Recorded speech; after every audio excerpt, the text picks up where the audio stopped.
Welcome to the TheGeeksAttic. This is a book review of Star Wars: The Rise of Skywalker.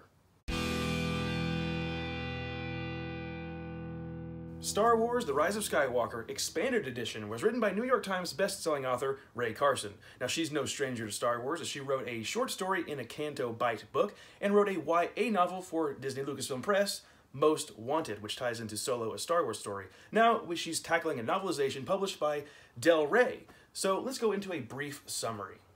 So before we dive into that brief summary, I do want to clarify that there will be spoilers mentioned. I mean, it's a novelization of the film, so we know that the movie's going to be inside this book, but there's little nuggets that expand the story, and I will mention those briefly. I'm not going to go too heavy into all the spoilers in the book, but I just want to let you know up front that, yes, I will mention a few things that are not in the film. So if you don't want to hear that, come back after you read the book. The novelization says Expanded Universe across the top. No, it doesn't. It says Expanded Edition. But a lot of you might be asking yourself, that book looks pretty thin, how on earth does it expand the story? Well, it is 247 pages, and surprisingly, it does expand the story. Now, I thought the book was going to be a lot thicker. I think a lot of people thought the book was going to be, a lot bigger, but it's not. 247 pages, like I said, and it expands the story quite a bit in the front of the book, and towards the end of the book, we get a lot more explanation on a lot of things. Now, there is some information still missing that we would like to have answers to, I'm sure, but we got what we got. That's the end of the Skywalker saga. Now, I'm not going to go into a lot of the story details of The Rise of Skywalker. We all know it's the final chapter in the Skywalker saga, so I'm just going to cover a lot of the details that are expanded on in this novel. Like I mentioned, a lot of the expanded material takes place in the beginning of the book and towards the end.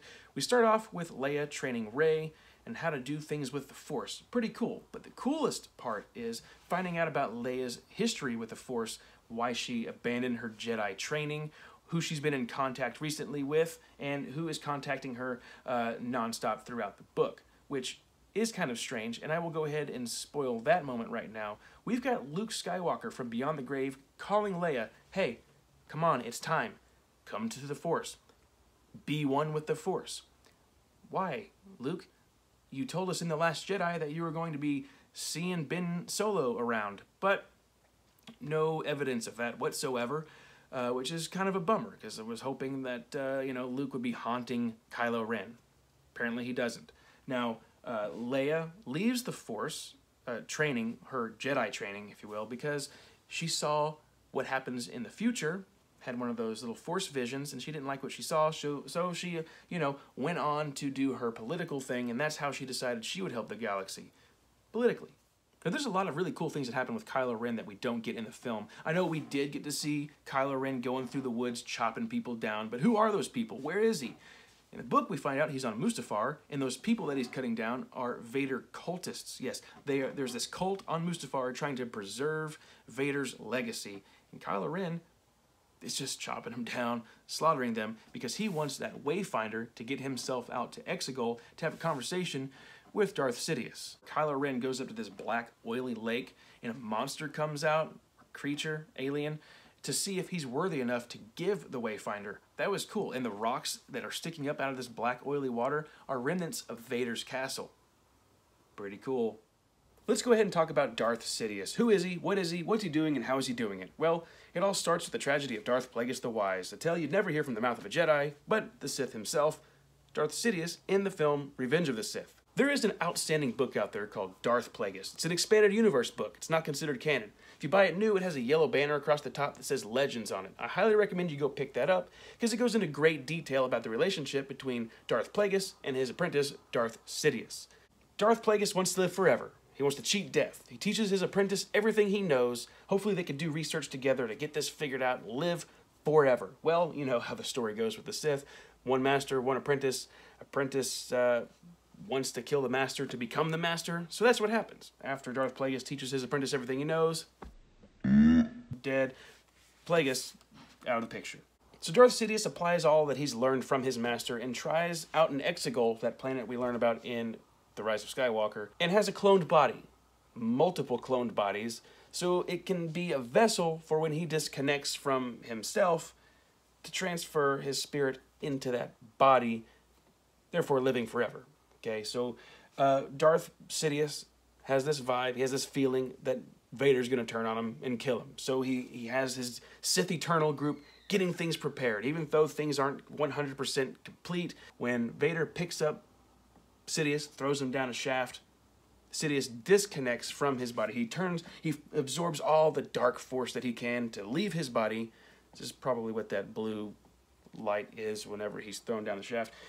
He bursts out into the unknown regions, out to Exegol, and enters into an unfinished or disabled body, incomplete body. So yes, there were multiple errors made in the cloning process. So Palpatine's fingers, all gross, bones sticking out, face deteriorated, his eyes glazed over. There might be that little piece of information that Plagueis took to the grave with him, because things aren't turning out the way that Sidious had hoped. But there was this unidentical clone that was created, but for some reason, here's what confuses me, is that an unidentical clone has a spirit of its own, so it can live its own life, make its own decisions, do its own conscious things, okay? So Sidious is like, well, let's release that clone out into the wild and produce an heir naturally, because the cloning thing really isn't working out. There's no body that can sustain his force power. So maybe my unidentical clone can create life that will be able to sustain my dark spirit. Well, and that's where we wind up with Rae. So Rae is not the granddaughter of Sidious, but, directly his daughter. Palpatine is Rey's father. And that brings up the question, if Palpatine did create Anakin through the Force, manipulating midichlorians and all that stuff, Palpatine would technically be, Vader's father, Anakin's father, and Luke's grandfather. So Palpatine is like the ultimate father in Star Wars. It's interesting. But now Sidious wants to go ahead and take over the galaxy. He has his Sith troopers, he has his Sith Eternals, and they plan to go wipe out the galaxy. For what reason? I don't think we actually know for a fact, just ultimate control. So for my overall thoughts, I thought the book was pretty good. Rae Carson did an excellent job expanding the story, giving us some new information, pretty detailed information. I mean, there's a lot of stuff, too, that we didn't get answers to in the book that we would like, because the answers we really want are more than just things that happen in this movie, but the overall story in the trilogy, which I guess you really can't do that in this novelization. Maybe there's going to be a filler book somewhere that takes place between all of the films that explains a lot more of the information that we would really like to have, like Darth Sidious. I do like the idea that Darth Sidious came back. I just wish it was explored a little bit more in the other two films, but too late for that now. So for the rating, I will give this book an A. It does add quite a bit to the Rise of Skywalker, not so much to the overall canon, connecting things like we kind of hoped for, but it's a fast, easy read. It reflects everything that the movie does and then adds more. So do I recommend that you pick up and read the Rise of Skywalker novelization? Yes. It does add some nice, cool little touches that we didn't get to see in the film. It doesn't expand too much into the Star Wars lore, but it does add to this story especially, which is pretty nice. So I will provide a link down in the description box below if you would like to pick up this book, order it from Amazon. Go click on that link. And that's going to do it for this video. Check me out at TheGeeksAttic.com and find me across all social media at TheGeeksAttic. Have a good one.